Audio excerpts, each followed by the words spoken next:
नमस्कार दोस्तों। हेलो दोस्तों, मैं नितेश विश्वकर्मा स्वागत करता हूं आप सबका आपके अपने यूट्यूब चैनल एलसीसी अड्डा पर। दोस्तों, हम क्लास 9th का पहला चैप्टर स्टार्ट कर चुके हैं जिसका नाम है नंबर सिस्टम। और उसी कड़ी में जब हमने सीखा था कि नंबर सिस्टम क्या होता है, रियल नंबर क्या होता है, रियल नंबर के टाइप्स कौन कौन से होते थे, हमने सीखा था उसी क्रम में कि रेशनल नंबर जो होते हैं उनको नंबर लाइन पर कैसे रिप्रेजेंट करते हैं। और फिर हम आज सीखने वाले हैं कि इरेशनल नंबर को नंबर लाइन पर कैसे रिप्रेजेंट करेंगे। लेकिन उससे पहले कि आँखों में नींद बहुत है पर सोना नहीं है। वाह! आँखों में नींद बहुत है पर सोना नहीं है, यही समय है कुछ करने का मेरे दोस्त, इसे खोना नहीं है।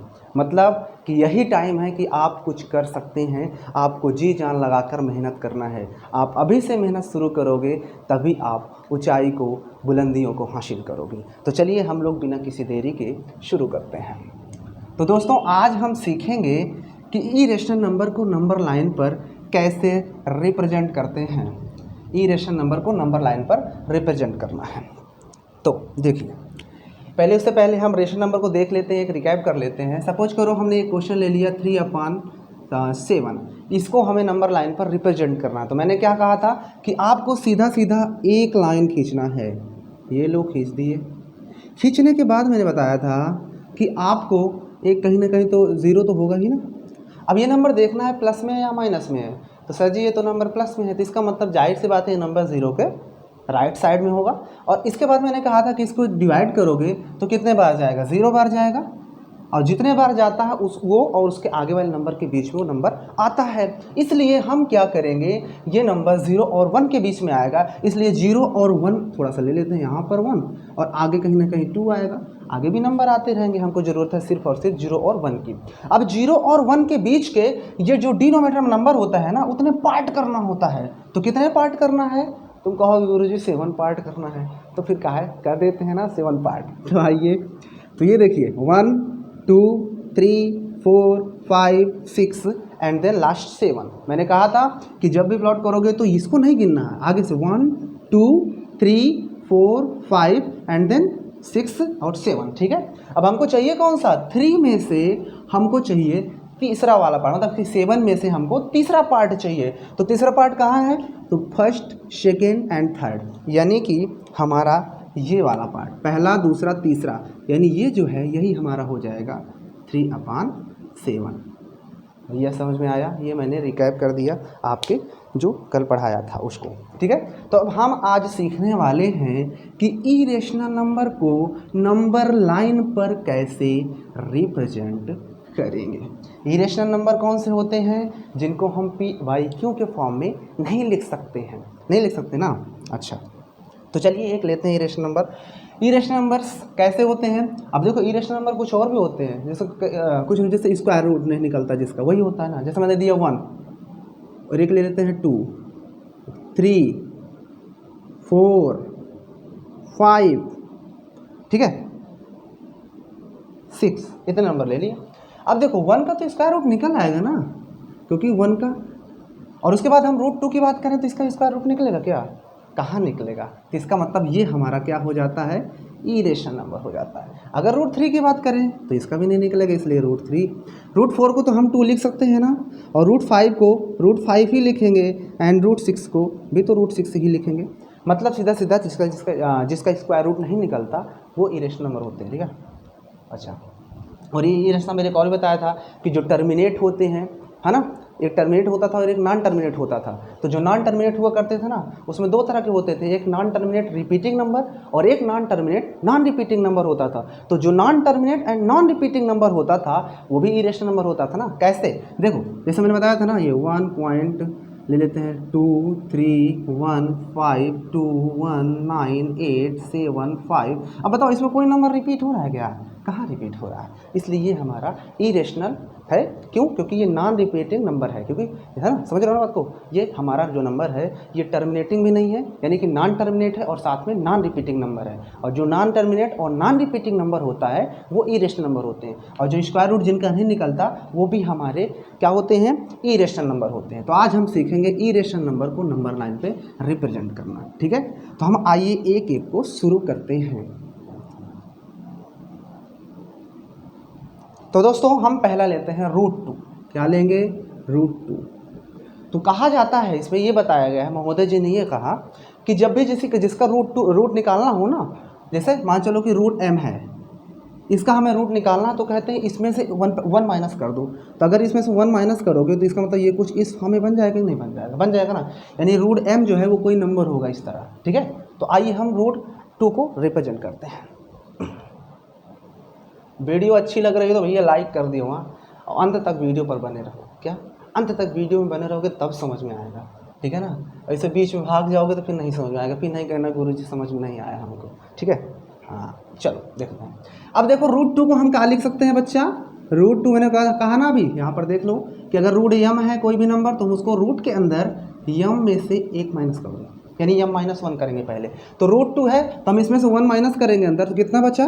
बोलो बोलो 1। और हमें बताया था 1 क्या है? सीधा सीधा स्क्वायर रूट 1 निकलेगा ना, 1 निकला। इसका मतलब कि सीधा सीधा पहले हम एक नंबर लाइन खींचते हैं। ये खींच दिया हमने नंबर लाइन।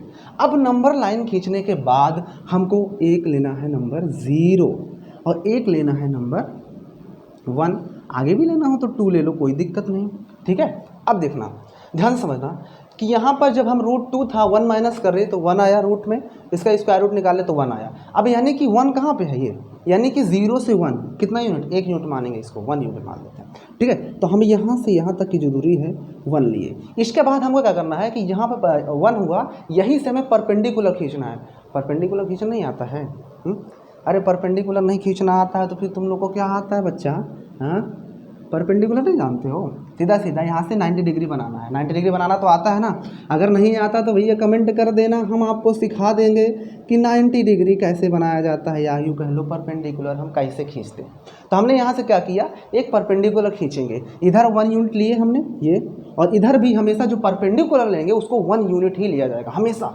कितना भी बड़ा खींच दो इसको परपेंडिकुलर, लेकिन इसमें 1 यूनिट हमको कट कर लेना है। मान लो यहाँ पे 1 यूनिट आ गया, ये हो गया 1। इसके बाद क्या करना है, ये 0 को और इस पॉइंट को मिला देंगे। सपोज करो इस पॉइंट को हम ले लेते हैं कि ये ए है पॉइंट, ठीक है, ए पॉइंट है, और इस ओ वाले पॉइंट को हम ले लेते हैं, या एक काम करते हैं इसको हम ओ ले लेते हैं और इसको हम ए पॉइंट मान लेते हैं, और ए और ओ को हम क्या करेंगे, मिला देंगे। ये मिला दिया, ए और ओ को मिला दिया। अब ये बताओ, अभी अभी हमने खींचा, यहाँ पर ये होता है परपेंडिकुलर। जब परपेंडिकुलर होता है तो उसके सामने वाली जो साइड होती है वो क्या होती है? हाइपोटेनस होती है, जो कि सबसे बड़ी होती है। इसका मतलब हमें इसको निकालना है, किसको? AO को निकालना। अब AO को तो निकालना आपको आता होगा ना, कि जब भी यहाँ पर हम पाइथागोरस थ्योरम लगाएंगे, पाइथागोरस थ्योरम लगाएंगे, क्या कहती है कि जो सबसे बड़ी साइड होती है ना उसका स्क्वायर कर दो, यानी OA का स्क्वायर कर दो, और वो किसके बराबर होता है? बाकी के 2 साइड के स्क्वायर के सम के। तो 2 साइड कौन सी है? एक ये वाली, इसको भी कोई पॉइंट मान लेते हैं ये पॉइंट B है, तो यानी AB का स्क्वायर प्लस, और इधर OB का स्क्वायर या BO का स्क्वायर कह लो, कुछ भी कह लो बच्चा, ठीक है। अब देखो हमें पता है कि AB का स्क्वायर, AB कितना है? मैंने कहा 1 यूनिट। अभी हमने देखा ना कि यहाँ से √m-1 करने पर जो आएगा उसी को लिया जाएगा 0 से। अब इसको लेंगे 1, तो 1 का स्क्वायर कर देंगे, प्लस OB कितना है? 1 ही है, तो 1 का भी स्क्वायर कितना होगा?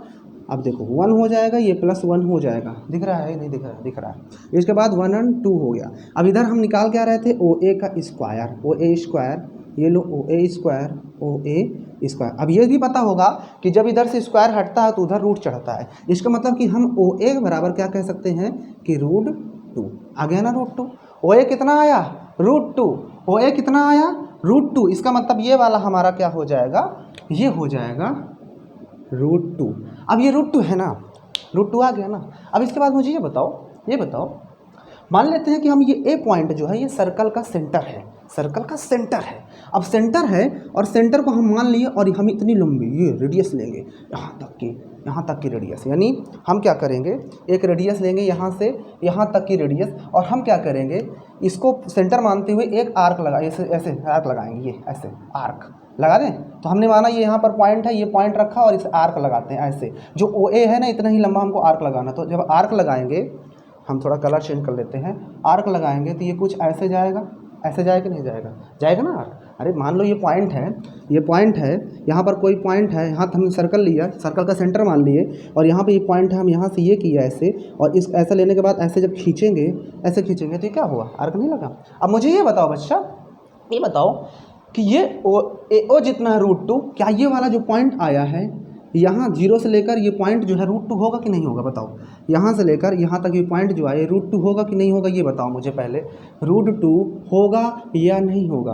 अब कहोगे गुरुजी कैसे ये √2 हो जाएगा, पॉइंट तो यहाँ था, ये कैसे हो गया। तो बच्चा ये बताओ कि हमने इसको माना सेंटर माना और हमने इसको माना रेडियस मान लिए। तो जब खींचा इस तरह हमने आर्क लगाया, तो जब ये रेडियस है तो ये भी तो रेडियस ही हुई ना। कैसे, मैंने मान लिया यहाँ पर एक पॉइंट है, ये पॉइंट है, यहाँ पर एक पॉइंट है, मैंने इतनी बड़ी आर्क लिया मैंने, चलो तो हमने क्या किया, ये आर्क लगाया। तो जो आर्क लगाएंगे तो यहाँ से यहाँ की जो दूरी होगी, यहाँ से यहाँ तक की तो ये दूरी होगी ना। क्यों होगी, रेडियस नहीं हुई क्या सेंटर की। तो इसका मतलब कि जब ये √2 है तो ये भी तो √2 होगा। इसका मतलब कि ये पॉइंट क्या होगा, √2 होगा। क्या होगा, √2 होगा। तो इसका मतलब हमको रिप्रेजेंट करना था √2, हमने देखो नंबर लाइन पर कैसे √2 को रिप्रेजेंट कर दिया। बात समझ में आई कि नहीं समझ में आई।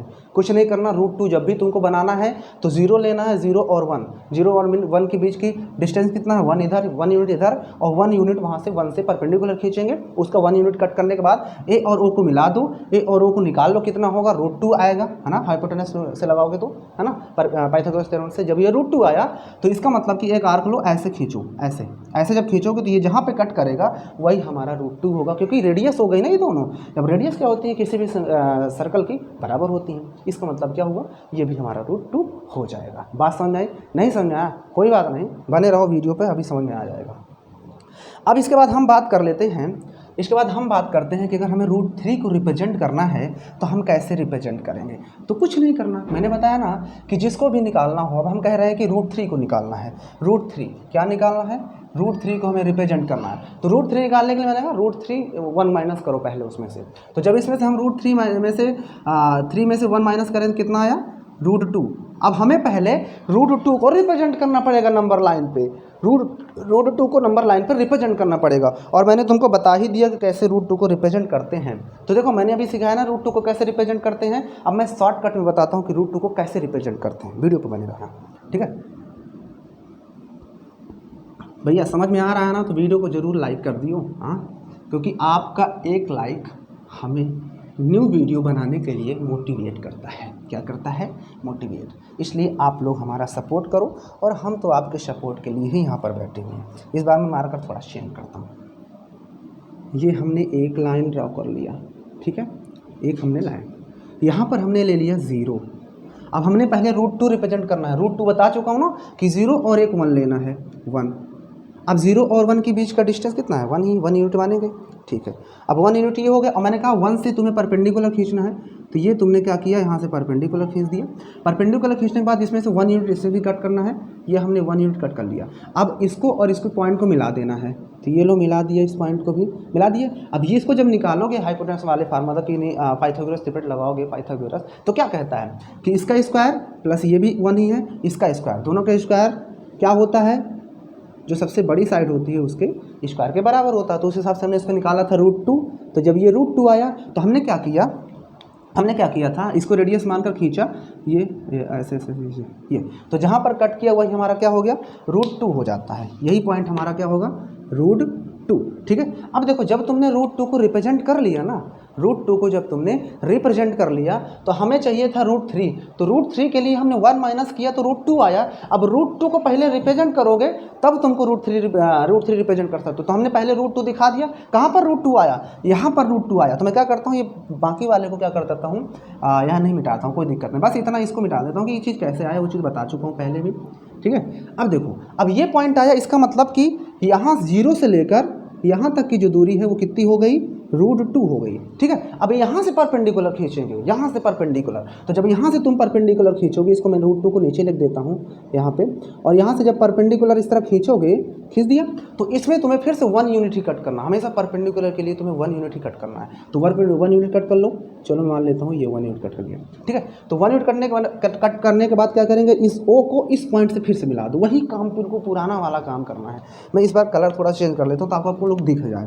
तो यहाँ से मैं इसको मिला दूंगा, इस पॉइंट को मिला दिया, ठीक है। अब जब ये पॉइंट यहाँ पर हमने मिला दिया, यहाँ पर ये पॉइंट, अब फिर वही काम करना, इधर ये √2, ये कितना होगा, ये 1 होगा, कितना होगा, ये 1 होगा। फिर से वही काम करना है, ये परपेंडिकुलर, इसके सामने की ये साइड IOB डाल देते हैं, चलो ताकि आप लोगों को दिख जाए, OB फिर से निकालना है, तो वही काम करेंगे, हाइपोटेनस है ना। तो इसका स्क्वायर यानी ओ बी का स्क्वायर क्या होगा, ओ बी का स्क्वायर इक्वल टू, हम इसका स्क्वायर करेंगे यहाँ तक √2 का स्क्वायर, तो ये लो √2 का स्क्वायर कर दिए और इधर प्लस करेंगे 1 का स्क्वायर, तो √2 का स्क्वायर 2 + 1 तो कितना आया 3 आएगा 3।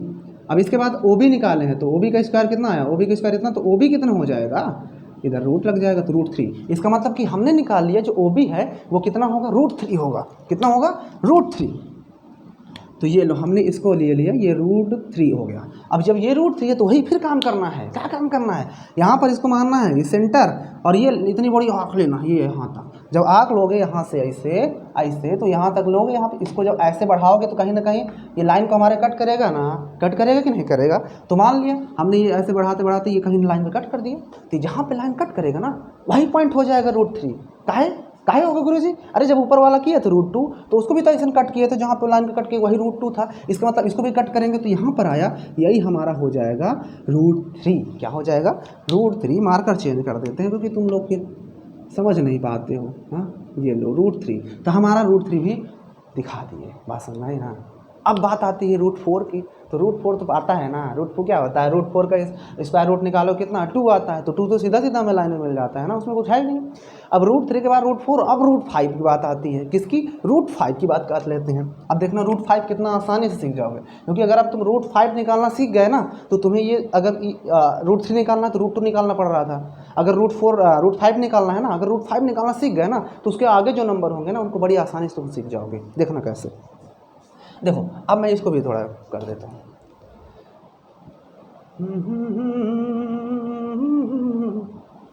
√5, अब देखो √5 को जब नंबर लाइन पे रिप्रेजेंट करेंगे तो क्या करना पड़ेगा, इसको रिप्रेजेंट करने के लिए फिर से वही काम करना है भैया, एक माइनस करो ना अंदर से, तो ये लो गुरुजी क्या मजाक कर लेते हो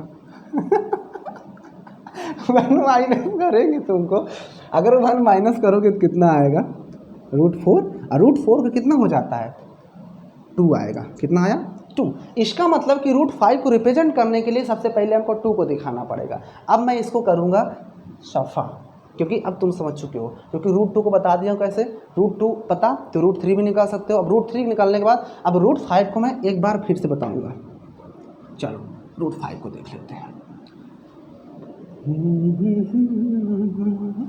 देखो √5 को सबसे पहले एक लाइन खींचेंगे, ड्रॉ करो, वही काम करना, हर बार वही काम करना है, बस इसको मैं बार बार इसलिए बता रहा हूँ ताकि आप लोग को दिक्कत ना हो, समझ जाओ, एक महीना समझ में आए, दूसरे महीने समझ में आए, तीसरे महीने समझ, चौथे में समझ में आ जाए कैसे करते हैं। अब वही काम करना है, यहाँ पर 0 लेंगे। अब ये तो पता हो गया ना कि √5 को दिखाने के लिए हमें 2 दिखाना पड़ेगा, 2 तो पता है ना नंबर लाइन पर होता है, 0 यहाँ पर मान लेते हैं ये 1 रहा होगा और यहाँ पर ये 2 है, इसका मतलब कि 0 और 2, तो यहाँ से यहाँ तक की तो दूरी पता चल गई 2, क्योंकि हमको √5 दिखाने के लिए हमको 2 रिप्रेजेंट करना है, तो 2 तो पता है। अब हमने कहा कि जहाँ तक जाना उसके वहीं पर हमें परपेंडिकुलर खींचिए, यहाँ से परपेंडिकुलर खींचो, तो ये हमने परपेंडिकुलर खींच दिया ना, परपेंडिकुलर नहीं आता है, अरे चलो बता ही देता हूँ, अच्छा फिर नहीं करना। यहाँ पर रखते हैं एक कोई भी आर्क लेते हैं, ये करते हैं, इसके बाद यहाँ से 60 90 का हाफ कर दो, इस दोनों का हाफ यहाँ पर मिला दो इसको, ये तो यही होता है हमारा 90 डिग्री, ठीक है ना, समझ में आता। चलो इसको मैं तुम्हें नहीं समझ में आया तो बता देना, हम आपको कॉपी पे बना के भी दिखा देंगे 1-2 क्वेश्चन कि आप कैसे रिप्रेजेंट करते हैं, ठीक है। तो चलो, तो यहाँ पर 2 था और यहाँ पर हमने क्या किया, ये परपेंडिकुलर ड्रॉ कर दिया। ड्रॉ करने के बाद हमने यहाँ पर परपेंडिकुलर हो गया, इसके बाद इसमें हमेशा 1 यूनिट ही कट करना है, 1 यूनिट हमने मान लिया 1, इसका मतलब ये 1 हो जाएगा। अब इधर 2 और इधर 1, अब इसको निकालना है, इसको किसको, अरे वो और इसको मिलाओ ना, इस पॉइंट को मिला दिया, इस पॉइंट का भी कुछ नाम दे देते हैं क्योंकि फिर आप लोग घबरा जाते हो। चलो ओ है, चलिए इसका 0 है ये वाला, वो नहीं समझना, इसको हमने ले दिया ए है, ये पॉइंट ए, ठीक है। अब देखो हमको पहले इसको निकालना पड़ेगा, तो वही काम करना है, ये होता है 90 डिग्री क्योंकि परपेंडिकुलर है, तो इसके सामने वाली जो साइड होती है ये सबसे बड़ी होती है, क्या होती है, सबसे लॉन्गेस्ट साइड होती है। इसका मतलब कि इसको निकालने के लिए क्या करेंगे, ओ ए का स्क्वायर इक्वल टू ये इधर तो कितना है 2 है ना, तो 2 का स्क्वायर प्लस इधर 1 का स्क्वायर, तो कितना हो जाएगा 2 2 जो 4 4 1 5, तो कितना आएगा 5। अब इधर से स्क्वायर हटाएंगे, वो एक स्क्वायर इक्वल टू, तो वो स्क्वायर हटाएंगे तो इधर क्या होगा रूट, मिल गया ना √5, समझ गया ना बच्चा। तो इसका मतलब ये हमारा हो जाएगा √5। फिर वही काम यहाँ पे आर्क, मतलब सेंटर पे हम क्या रखेंगे, सेंटर पे रखेंगे और यहाँ से हम एक आर्क लगाएंगे, आर्क लगाओगे यहाँ से, मान लो ये हमने रखा और ये किया, ये और हमने क्या किया, ये ऐसे कट कर दिया ना, समझ में आया, समझ लो यार थोड़ा सा। तो इसका मतलब यही पॉइंट हमारा कितना हो जाएगा, √5। यही पॉइंट क्या हो जाएगा, √5। अब देखो √5 रिप्रेजेंट कर लिया ना, बताओ बहुत मेहनत लगी, समझ में आया तो भैया वीडियो लाइक कर दियो, समझ रहे हो ना बात को। वीडियो आप लोग देख लेते हो उसके बाद लाइक करना भूल जाते हो, हाँ मतलब ऐसा मत करो, ठीक है। बात समझ में आई कि नहीं। तो भैया √5 रिप्रेजेंट करना सीख गए कि नहीं सीख गए, बताओ।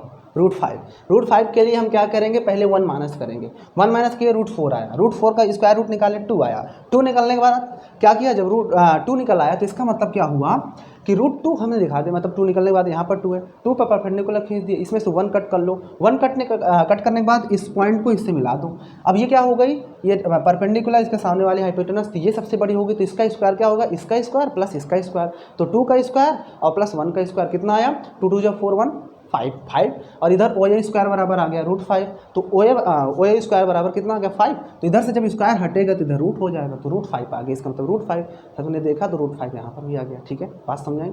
तो इस तरह से हम √5 को रिप्रेजेंट करते हैं। अब बात आती है कि √6 को कैसे रिप्रेजेंट करेंगे। देखना √6 को रिप्रेजेंट करने के लिए अब मैं यहीं पर बता दूंगा तुमको कि √6 को अगर रिप्रेजेंट करना चाहते हो तो कैसे रिप्रेजेंट करेंगे। देखो √6 अगर √6 को रिप्रेजेंट करना है तो 6 में से हम पहले 1 माइनस करें, कितना आया, √5 आगे ना, √5। जब √5 आ गए तो पहले हमें √5 को रिप्रेजेंट करना पड़ेगा, तो √5 अभी हमने रिप्रेजेंट किया, यहाँ पे आ रहा है। अब जब यहाँ पर आया तो इसका मतलब यहाँ से यहाँ तक की जब दूरी लोगे, यहाँ तक की दूरी, तो ये कितनी होगी, इसी को लेंगे हम √5। अब ये उधर √5 और यहाँ से परपेंडिकुलर खींचेंगे, जब यहाँ से आप परपेंडिकुलर इस तरह खींचोगे, फिर से 1 यूनिट कट करोगे और इस पॉइंट O को अब यहाँ से मिलाओगे, इसका भी कुछ नाम दे देते हैं, चलो B नाम दे देते हैं, इसका नाम दे देते हैं B।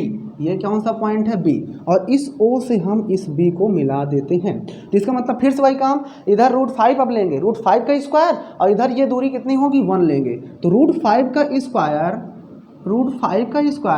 प्लस 1 का स्क्वायर, तो कितना हो जाएगा 5 + 1 बोले तो 6। अब इधर से स्क्वायर हटेगा तो इधर रूट हो जाएगा, इसका मतलब √6 मिल गया ना हमको, √6 मिल गया ना, तो इसका मतलब ये √6 हुआ। तो जब फिर हम इसको बढ़ाएंगे इस तरह से, तो जहाँ कट करेगा वही पॉइंट हमारा क्या हो जाएगा, √6 हो जाएगा, क्या हो जाएगा, √6 हो जाएगा।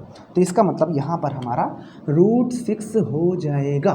तो बताओ कोई दिक्कत। अब इसके बाद आता है √7, तो √7 का मतलब क्या हुआ, 7 रखोगे 1 माइनस करोगे तो √6 आया ना।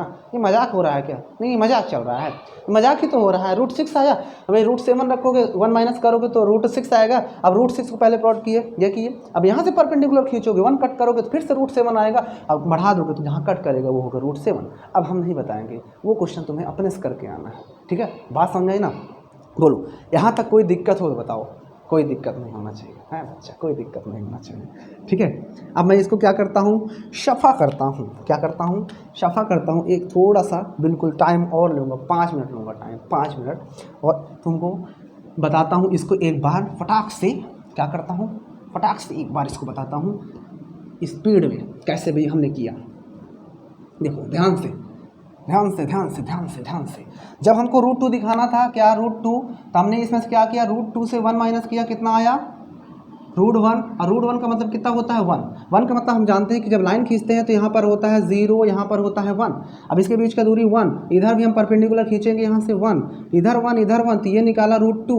तो जब ये √2 होता है, इसको बढ़ाओगे तो जहाँ कट करता है, जहाँ पे कट करेगा वही √2 मिल गया ना, ये √2 हो गया। अब अगर हमें √3 दिखाना है, √3, तो √3 और -1 √2 आया ना, √2 रिप्रेजेंट करेंगे यहाँ पे। इसके बाद जब √3 को रिप्रेजेंट करना है, यहाँ पे 1 करोगे, मिलाओगे, तो इसके बाद ये √2 हो जाएगा √1, तो इसका जब स्क्वायर रूट निकालोगे तो ये कितना आ जाएगा √3। अब √3 जब ये आया √3, तो इसको जब ऐसे बढ़ाओगे तो जहाँ कट करेगा वो हमारा होगा √3, क्या होगा ये √3। अब √3 जब आ गया, अगर कह दिया जाए √4, तो √4 तो पता है, √5 पूछेगा, तो √5 जब तुमको निकालना आ जाएगा तो तुम सारे निकाल लोगे। तो √5 के लिए मैंने तुम्हें बताया था कि √5 जब निकालना होता है तो 1 माइनस करो, कितना आएगा √4, और √4 का स्क्वायर रूट कितना होगा 2 आएगा, और 2 हमें पता है कि कहाँ पे होता है, 2 कहाँ पे होता है। देखो अब इसको मैं सफा कर देता हूँ, इसको फिर से,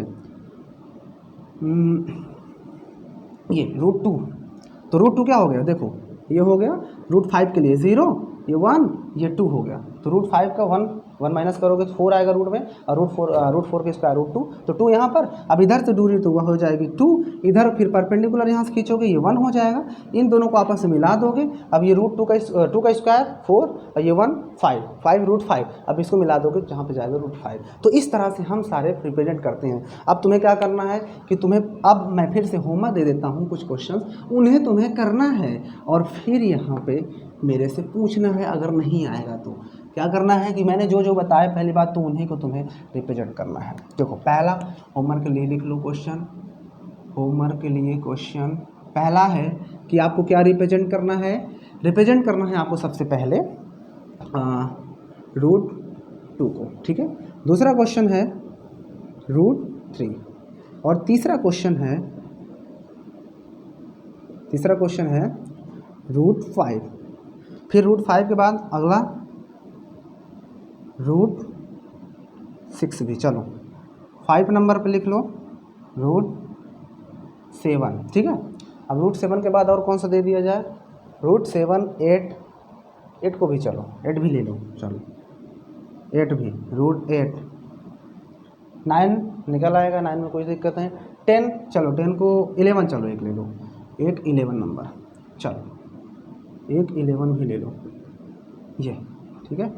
इतने क्वेश्चन तुम्हें करना है, रूट 11 है, ठीक है। इतने तुम्हें क्वेश्चन इसमें करना है, जो नहीं आएगा उसको पूछोगे। बताइए यहाँ तक कोई प्रॉब्लम हो किसी क्वेश्चन में तो पूछ सकते हो, है कोई प्रॉब्लम? नहीं गुरुजी, आप करोगे तब समझ में आएगा ना, बिना इसे कैसे पूछ लोगे, ठीक है। तो आपके ये होमवर्क है, इसका स्क्रीनशॉट ले सकते हो, ठीक है। करोगे इन क्वेश्चंस को, जो नहीं आएगा उसको पूछोगे। मैंने बताया क्या? अच्छा, यहाँ पर समझ रहे हो ना बात को। हमने क्या हाथ सीखा है, रिप्रेजेंटेशन या लोकेटिंग कह दो, चलो रिप्रेजेंटेशन लोकेटिंग कह सकते हैं। हमने जो सीखा है उसका तो नाम ही नहीं डाले हैं, क्या सीखे हैं, कोई बात नहीं। हमने क्या सीखा है, लोकेटिंग इरेशनल नंबर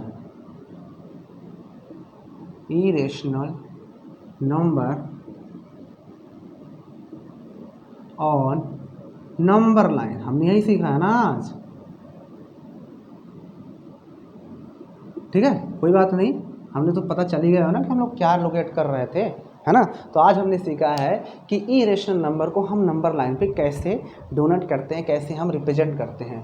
तो भैया अगर वीडियो अच्छी लगी हो तो नीचे जो लाइक का बटन है उसको दबाना बिल्कुल मत भूलिएगा, ठीक है ना, बिल्कुल भी मत भूलिएगा। और हाँ दोस्तों, और भी आपको बताना चाहते हैं कि आपको मोटिवेशनल वीडियोज़ वगैरह अगर देखनी है ना, तो हमारा एक खुद का चैनल है। आप सर्च करते हैं यूट्यूब पर, तो सर्च कर सकते हैं यूट्यूब पर चकाचक नितेश, ठीक है। क्या चैनल का नाम है, अजीब सा नाम लग रहा है ना आप लोग को। आप लोग यूट्यूब पे सर्च कर सकते हैं, आपको वहाँ पर कुछ शायरी मतलब कि मोटिवेशनल वाले वीडियोज आपको देखने को मिल सकते हैं। मैं यहाँ पर लिख देता हूँ CHAKA चकाचक, देख लो स्पेलिंग, CHAKA चकाचक NITESH, ठीक है। आप लोग सर्च कर सकते हो यूट्यूब पर। अगर आपको अच्छा लगता है वीडियोस तो वहाँ पर आप हमसे जुड़ सकते हो। जुड़ने के लिए आपको कुछ नहीं करना है, बस नीचे सब्सक्राइब का बटन दबा देना है और साथ में बेल आइकन को प्रेस कर लेना है, और वहाँ पर हमारी वीडियोस आती रहती हैं। तो दोस्तों यही हमारा चैनल है, आप लोग वहाँ से जुड़ सकते हैं। और हाँ, और अगर आप पढ़ाई क्लास 9th 10th किसी भी क्लास में हो, 9th हाई स्कूल, तो आपके लिए चैनल बेस्ट है। आप लोग इस चैनल को भी सब्सक्राइब कर लो, जिसका नाम है LCC अड्डा, ठीक है ना, LCC अड्डा। आप इसको भी सब्सक्राइब कर लो, ठीक है ना। यहाँ पर आपको डेली वीडियोस मिलेंगी हमारी, और यहाँ पर भी और शर हैं जहाँ पर आपको सारी वीडियोस मिलेंगी। और उम्मीद करते हैं कि आपको समझ में आएगा, और आप लोग का अगर साथ रहा तो हम लोग बहुत जल्द ही कोर्स को बहुत ही अच्छे तरीके से, शानदार तरीके से, टाइम से भी हम ख़त्म कर लेंगे, ठीक है ना। तो दोस्तों बस आज के वीडियो में इतना ही, मिलते हैं नई वीडियो के साथ। तब तक के लिए जय हिंद, वंदे मातरम।